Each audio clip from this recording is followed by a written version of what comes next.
Another elder Kerex stepped forward, this one ancient even by their standards.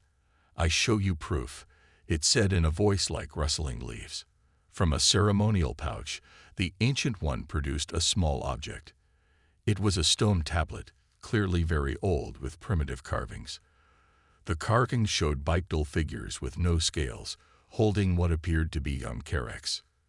"This carved 50,000 Earth years ago," the Ancient One explained.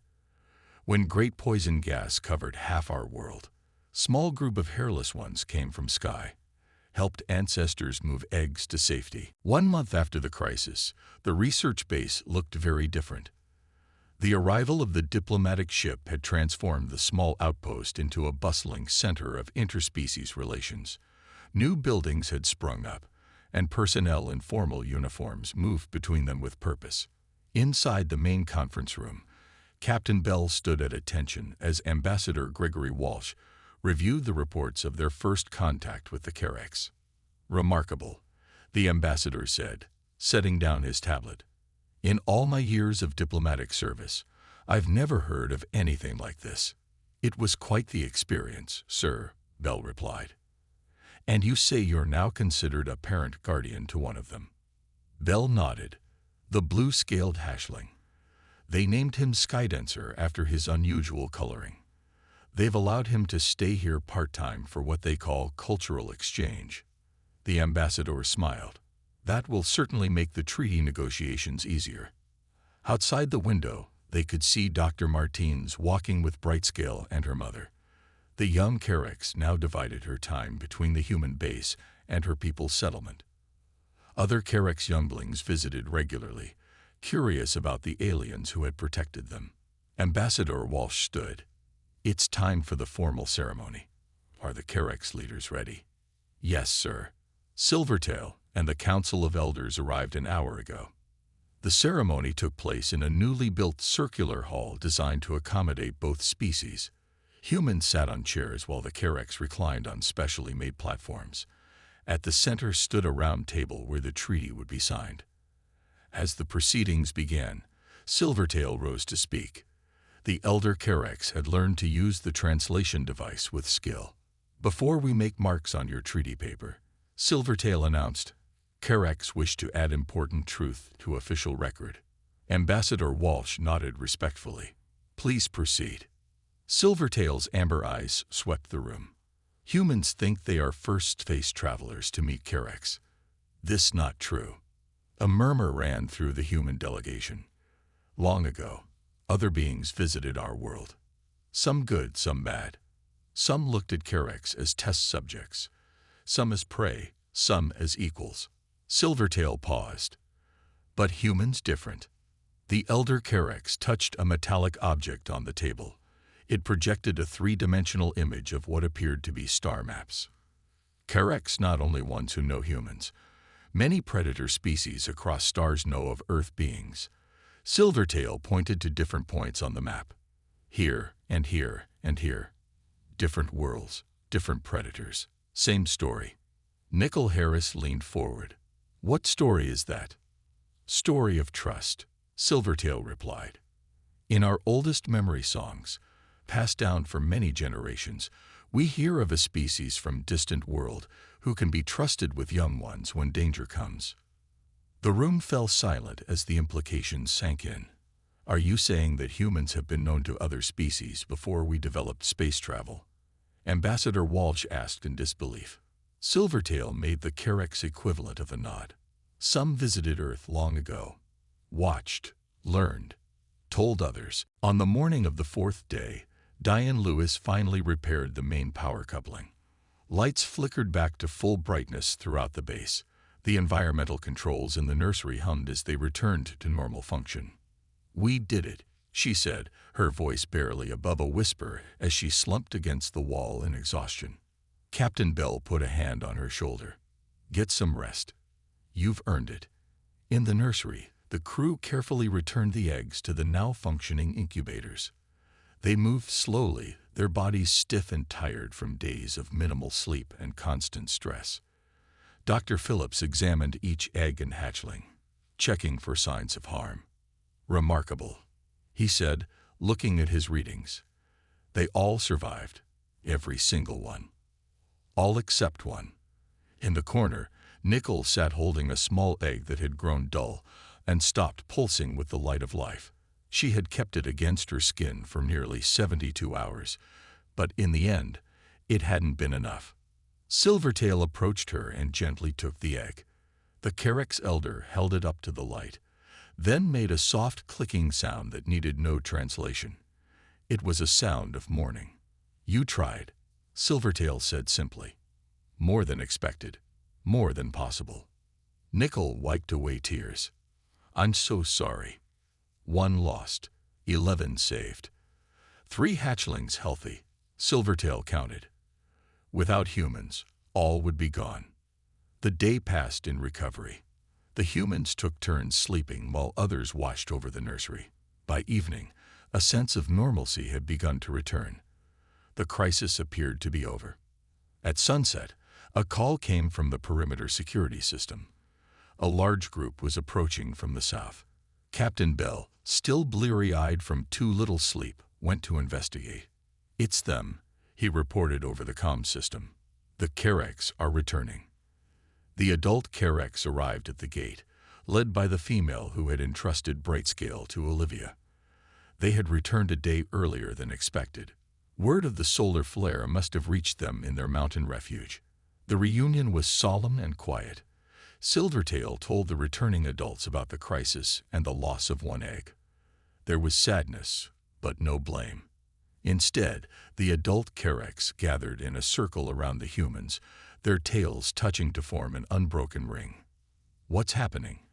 Jack Foster whispered to Nicole. "I think it's some kind of ceremony," she answered. Silvertail stepped into the center of the circle. "Carex honor human protectors," the elder announced. "You are now part of our history songs." The female who had returned for Brightscale approached Olivia. Instead of taking her child back immediately, she placed her clawed hand on Olivia's shoulder. "You kept promise," she said. "Protected with life.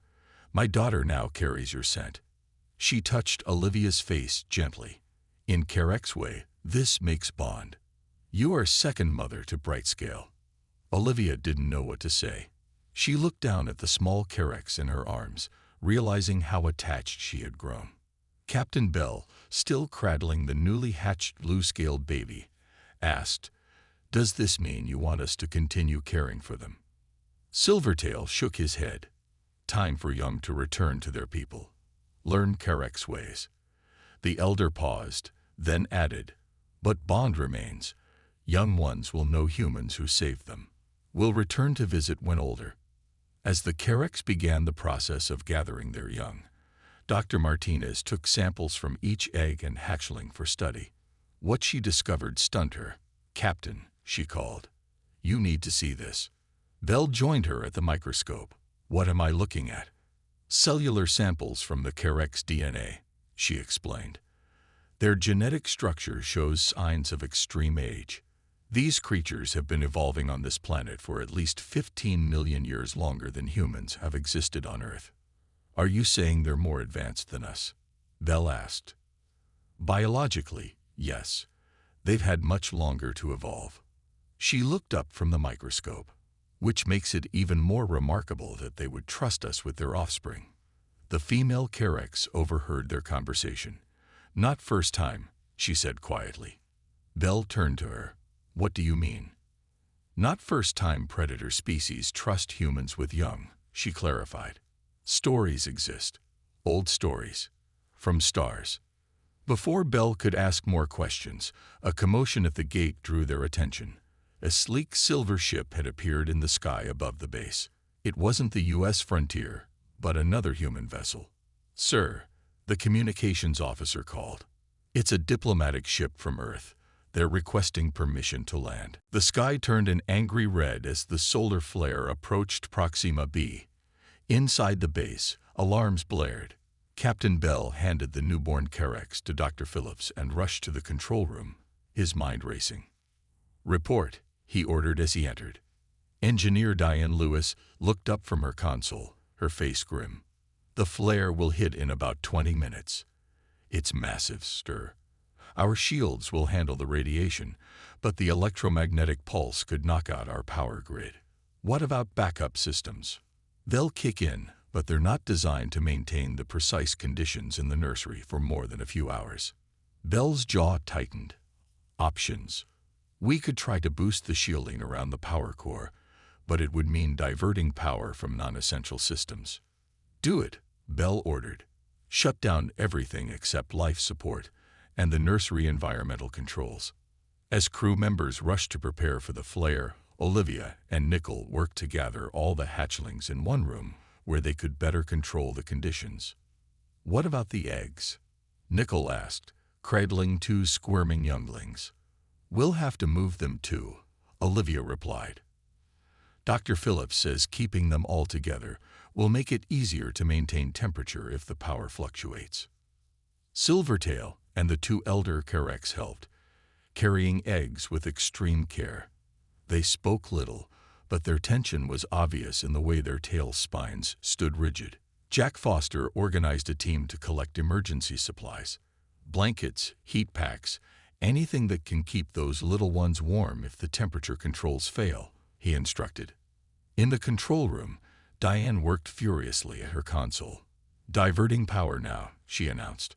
All non-essential systems offline. The lights dimmed throughout the base as power was redirected to the shields and nursery. And then they waited. When the flare hit, it was worse than anyone expected. The entire base shook. Sparks flew from several consoles.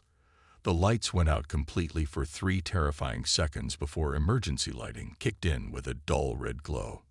Damage report. Bell shouted over the noise of alarms. Main power coupling is fried, Diane reported. We're on emergency power only. The nursery. Diane's fingers flew over her keyboard. Environmental controls are fluctuating.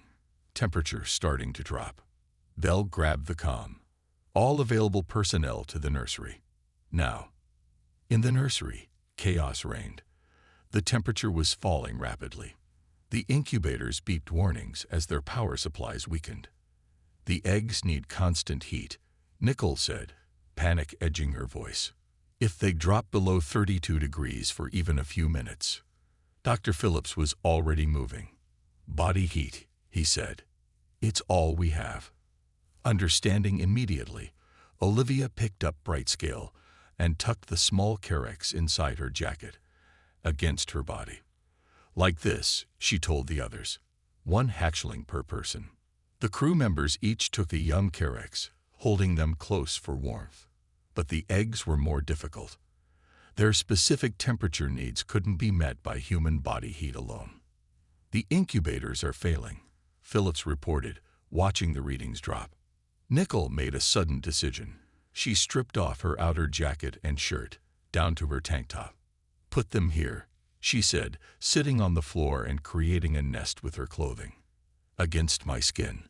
One by one, they placed eggs against Nicole's bare arms, stomach, and neck. She winced at their cool touch but held still. More, she ordered. I can take more. Soon she was surrounded by eggs, using her body heat to keep them alive. Other crew members followed her example, creating human incubators across the nursery floor. Silvertail watched in amazement, then approached Nicole. Without a word, the Carex elder sat beside her, adding its own body heat to help warm the eggs. Outside, the solar storm raged. Inside, humans worked desperately to save the Carex young. Hour after hour, they rotated positions, spelling each other when exhaustion threatened to overcome them. Lieutenant Foster organized shifts, ensuring that no egg or hatchling went without warmth for even a moment. Captain Bell worked alongside Diane to repair the power systems, his hands bleeding from cuts as he forced apart damaged panels. How much longer can we keep this up? Dr. Phillips asked, his voice rough with fatigue after 36 hours without sleep. As long as it takes, Olivia answered, gently rocking Brightscale, who had become distressed in the cold. 3 days passed in this manner. 3 days of humans pushing their bodies to the limit, sleeping in short shifts while cradling alien babies against their skin. 3 days of Silvertail and the other elders watching with growing wonder at the lengths these aliens would go to protect children not their own. 5 days passed since the Carracks entrusted their young to the humans. The routine in the research base had completely changed. Work schedules now revolved around feeding times, temperature checks, and egg rotations. Olivia sat cross-legged on the floor of the nursery, Brightscale curled in her lap. The young Carracks had grown attached to her, following her around whenever possible. Olivia gently stroked the soft scales on Brightscale's head crest, earning a contented purring sound in response. "She really likes you," Nicole said, entering with a tray of feeding bottles. Each contained a carefully formulated protein mixture that Dr. Phillips had developed based on samples of the natural food provided by the adult Carracks. "The feeling is mutual," Olivia admitted. "I never thought I'd find a reptilian alien baby cute, but here we are." Silvertail watched from the corner, eyes tracking every movement the humans made with the young ones. The elder Carracks had been a constant presence, observing but rarely interfering. Captain Bell entered the nursery, his face serious. "Dr. Martinez, can I speak with you for a moment?" Olivia carefully handed Brightscale to Nicole and stepped outside with the captain. "What is it?" she asked. "Kevin Wright made an interesting discovery," Bell said. "Show her, Kevin." The botanist stepped forward, holding his tablet. "I've been analyzing plant samples from around the base. Look at this." He pointed to microscopic images on the screen. "These are communication nodes found in the native plant life. They form a network across the planet's surface." Olivia frowned. "Like mycelium networks on Earth." "Similar, but more advanced," Kevin explained. "And here's the thing. They show signs of having been accessed repeatedly in areas where we now know Carracks observers were hiding before we ever spotted them." "So they were using the plant network to monitor us?" Olivia asked. Kevin nodded. "I believe they've been studying humans for months, possibly since our ship first entered orbit." Captain Bell looked grim. "The question is why? Why such intense interest in us specifically?" Their conversation was interrupted by an excited call from Dr. Phillips inside the nursery. "Captain, Dr. Martinez, one of the eggs is hatching." They rushed back inside to find the crew gathered around an incubator where one of the eggs was rocking slightly, tiny cracks appearing on its surface. Silvertail stood closer than usual, body tense with anticipation. "Temperature and humidity optimal," Dr. Phillips reported, checking the monitors. For the next 20 minutes, everyone watched in fascinated silence as the egg continued to crack. Finally, a small snout pushed through, followed by a tiny clawed hand. With surprising strength, the hatchling broke free of its shell and tumbled onto the soft padding below. It was smaller than the other hatchlings, with scales that shimmered in an unusual blue-purple pattern. The tiny Carracks blinked large eyes at the watching humans, then let out a small sneeze. Silvertail made a sound that the translation device interpreted as something like joy. The elder Carrack stepped forward, examining the hatchling carefully. "Strong one. Good hatching," Silvertail announced, then surprised everyone by turning to Captain Bell. "You help now. First food important." Bell looked startled. "Me? Yes. You leader. You give first food to new life. Great honor." With slightly shaking hands, Bell accepted the special feeding bottle from Dr. Phillips. Following Silvertail's gestures, he scooped up the tiny hatchling and held it against his chest. The baby Carrack squirmed for a moment, then settled, looking up at Bell with curious eyes. Like this, Silvertail demonstrated the proper feeding position. Bell carefully placed the bottle near the hatchling's mouth. After a moment's hesitation, it latched on and began to drink. A smile spread across Bell's usually serious face. "Well, hello there, little one," he said softly. Silvertail watched, then made an announcement that stunned the humans. "Now Eggchild bonded to you. In our ways, you are parent guardian." "On what?" Bell asked, nearly dropping the bottle. "Is highest honor among Carracks," Silvertail explained. You now have responsibility for this young one's teaching when old enough." As this news sank in, the communication officer rushed into the nursery. "Captain, we're picking up unusual energy readings. There's a massive solar flare headed our way." Bell looked down at the tiny life in his hands, then back at the officer. "How bad?" "Bad enough to worry about our power systems, sir." Silence fell over the nursery as everyone realized what power loss would mean for the vulnerable eggs and hatchlings depending on their carefully maintained environment. Dawn broke over the research base with a tension in the air, unlike any other day since their arrival on Proxima B. The eastern sky turned from deep purple to a soft pink as the alien sun climbed higher. Crew members moved with purpose, making final preparations for the arrival of the Carex young. Dr. Henry Phillips checked the incubation chambers one last time, adjusting the humidity settings by a fraction of a percent. "These need to be perfect," he muttered to himself. "No room for error." In the makeshift nursery, Olivia Martinez and Nicole Harris arranged soft bedding materials for the already hatched younglings.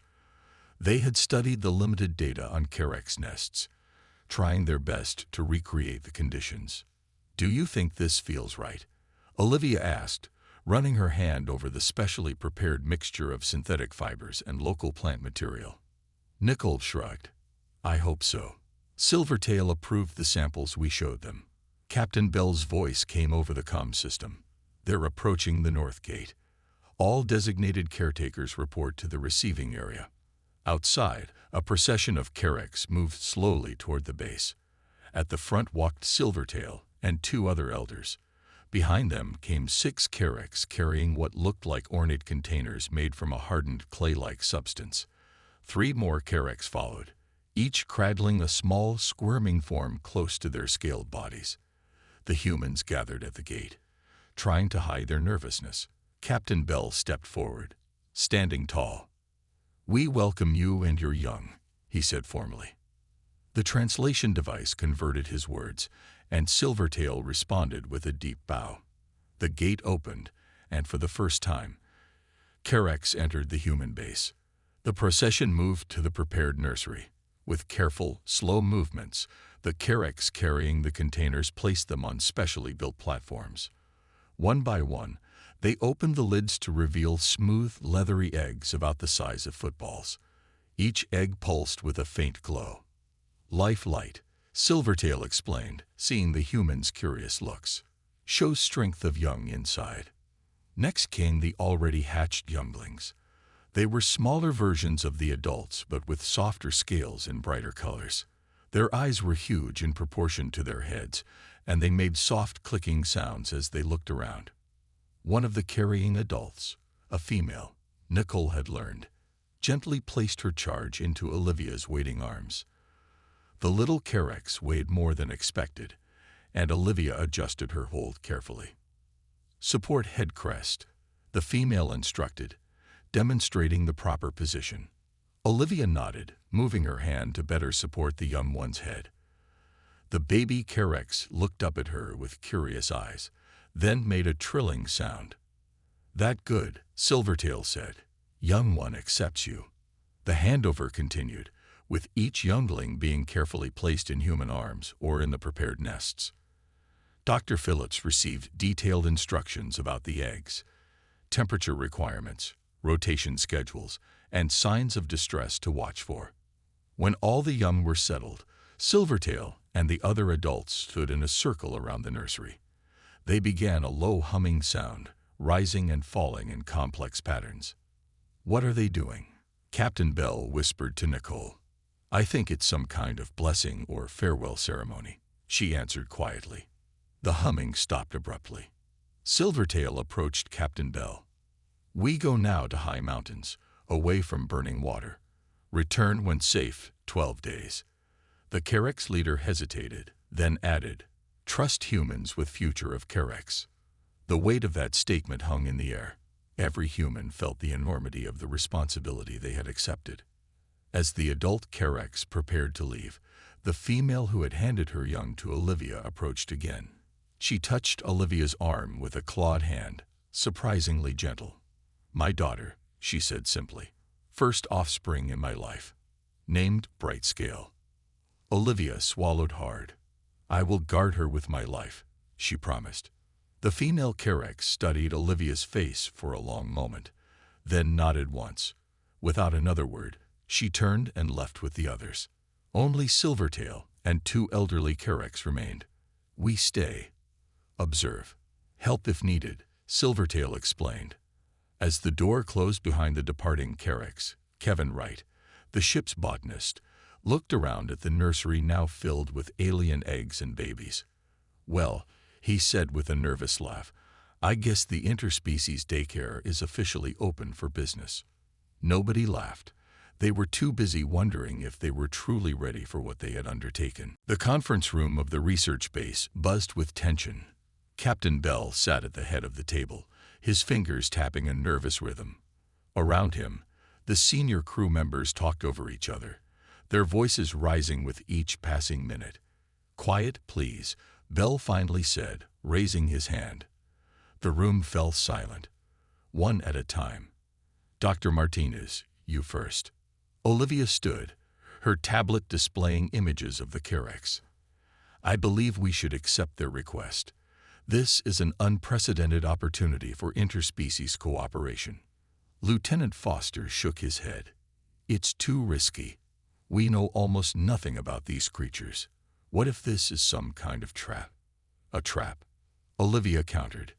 Why would they use their own offspring as bait? Nicole Harris pulled up her research data. Everything I've studied about the Carex suggests they value their young above all else. Their population numbers are small. Each child is precious to their species. Engineer Diane Lewis spoke next, her practical mind focused on logistics. Can we even provide proper care? We don't know their biological needs, proper temperature, food requirements. Dr. Henry Phillips, the ship's medical officer, cleared his throat. I've been analyzing the biological samples we've collected. The Carex young require specific humidity and temperature settings, but nothing we can't manage with some modifications to the east wing. What about feeding them? Someone asked. From what we can tell, the hatchlings consume a protein-rich fluid that the adults regurgitate, Phillips explained. We could create a synthetic version. Captain Bell listened carefully, his face giving away nothing. When everyone had spoken, he stood up. I understand the concerns. This is not a decision to take lightly. He walked to the window, looking out at where Silvertail and the other Carex still waited patiently. But I believe we have a moral obligation to help if we can. What if we fail? Foster asked. What if the young die in our care? That's a risk, Bell admitted.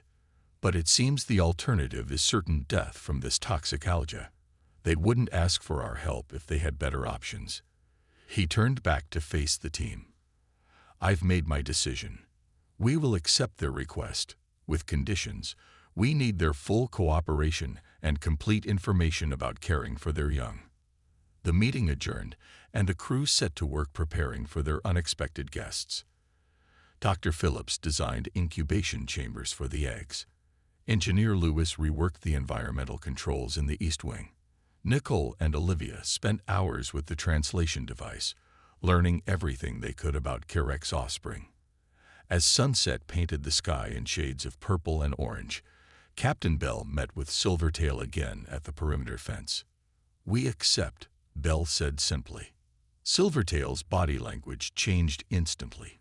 Its rigid posture relaxed, and it made a soft trilling sound the humans had never heard before.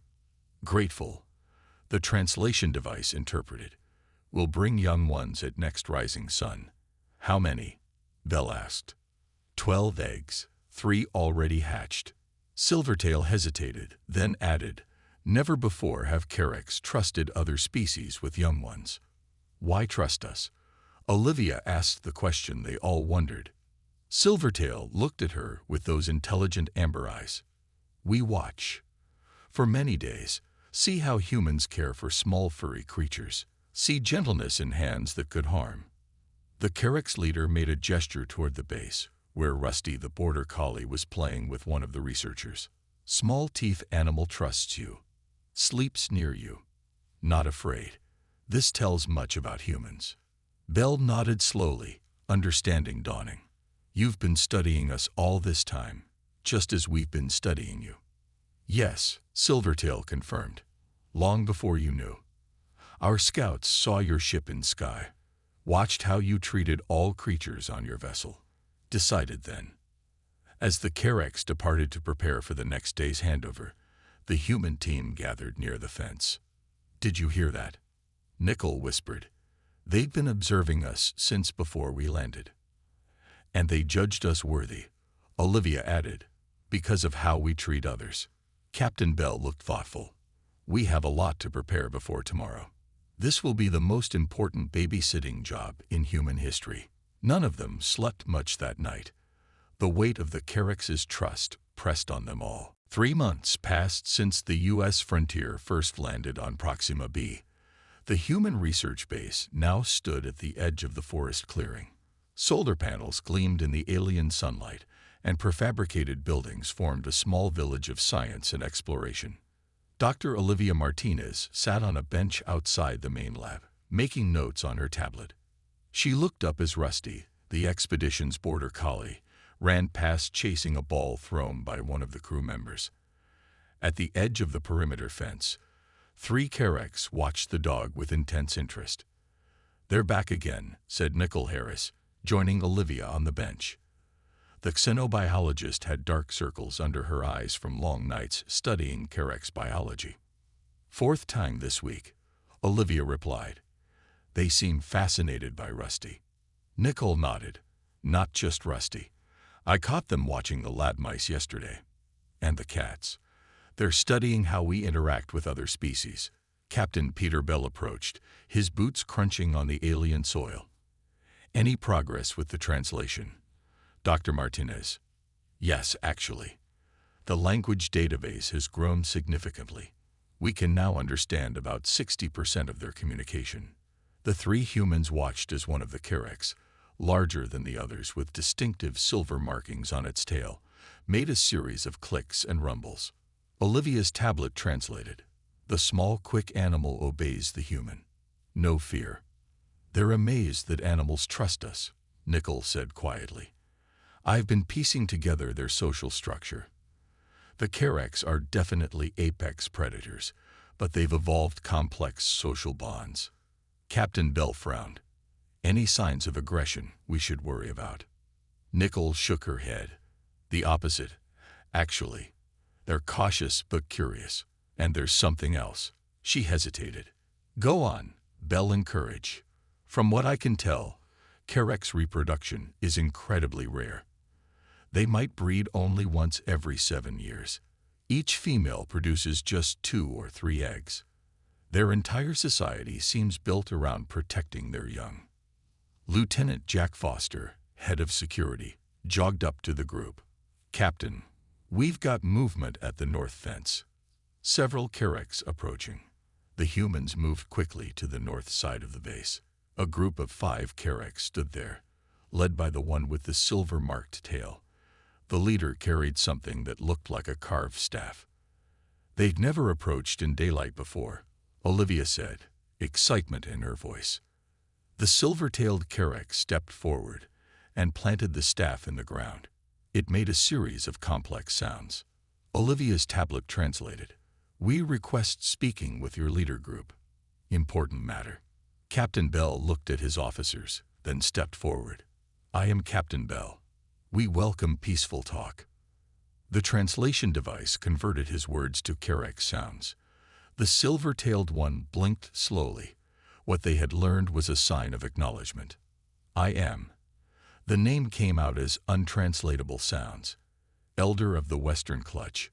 Should we give you a name we can pronounce? Olivia asked. The Kerex tilted its head, considering. It touched its silver-marked tail. Silvertail, Olivia suggested. We could call you Silvertail. The Kerex made a sound like rocks sliding together, their version of acceptance. Silvertail, it repeated in its clicking language. We have watched. You care for small, weaker creatures. You protect. You feed. Not eat. Nickel whispered to the others. They're surprised we don't eat our companion animals. Silvertail continued. Season of burning water comes soon. 2 hour. The translation flickered, searching for the right word. Nursery grounds. Captain Bell frowned. Burning water. Silvertail gestured to one of the others, who stepped forward carrying a vial of blue-green liquid. It set the vial carefully on the ground. Danger to eggs, Silvertail explained. Danger to hatchlings.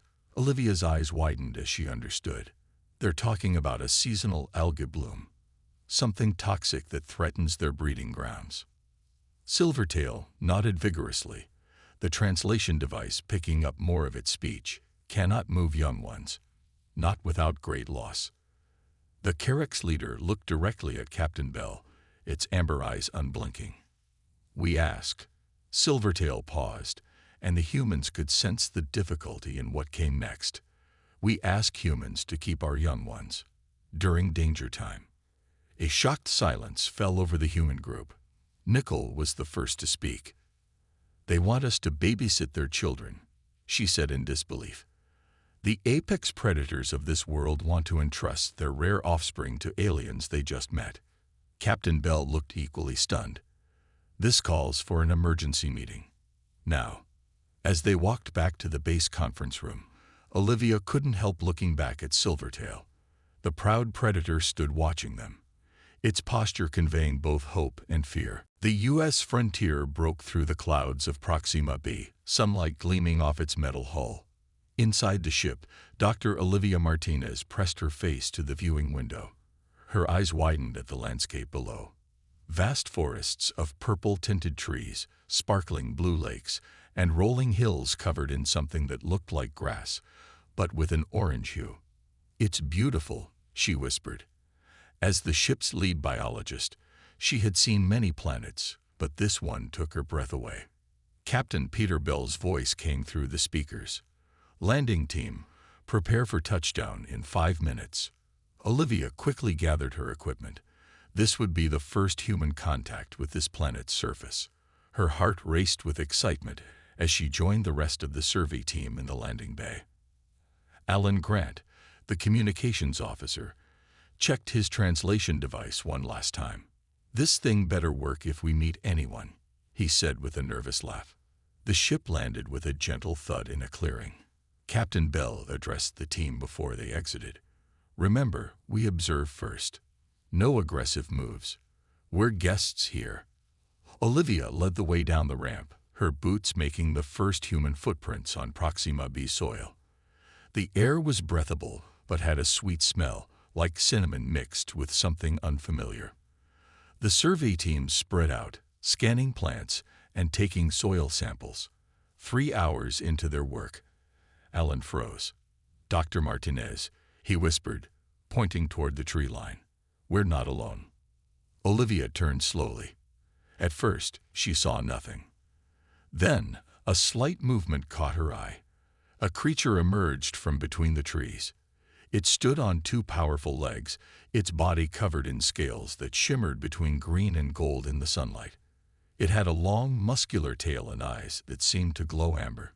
Its mouth, filled with sharp teeth, gave away its nature as a predator. Nobody move, Captain Bell ordered through their earpieces. The creature tilted its head, studying them. It made a series of clicking sounds, followed by a low rumble from its chest. Then 3 more creatures appeared behind it. Alan cautiously activated his translation device, though it would need time to analyze the sounds before it could begin translating. They're intelligent, Olivia said quietly. Look at their movements. They're coordinated, purposeful. The lead creature stepped forward, its clawed hands empty and visible, a universal sign of peaceful intent. Captain Bell gave a slight nod, and Olivia took 2 steps forward as well. Hello, she said, keeping her voice calm and steady. We come in peace. The creature's eyes narrowed, studying her intently. It made more clicking sounds, then pointed to the ship and back to the humans.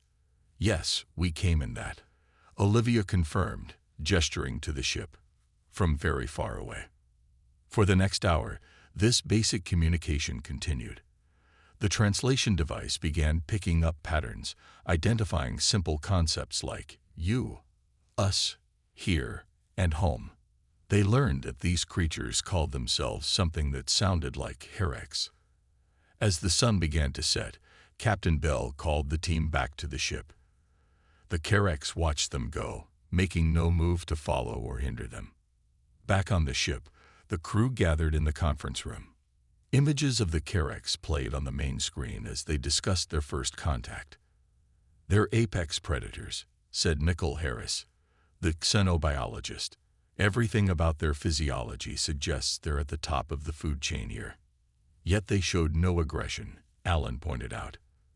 "They seemed curious about us, especially about the animals we have on board." It was true. The Kerex had shown particular interest when Alan mentioned the ship's small complement of Earth animals, cats, dogs, and lab specimens. "We'll establish a base camp tomorrow," Captain Bell decided. "Dr. Martins will lead daily observation teams. I want to learn more about these Kerex." That night, as Olivia reviewed the day's findings, she noticed movement on the security screens. Several Kerex had returned and were watching the ship from the edge of the forest. Their behavior wasn't threatening, it was observant. "They're studying us," she realized, "just as we're studying them." Little did she know that this mutual curiosity would soon lead to one of the most remarkable requests in human space exploration history.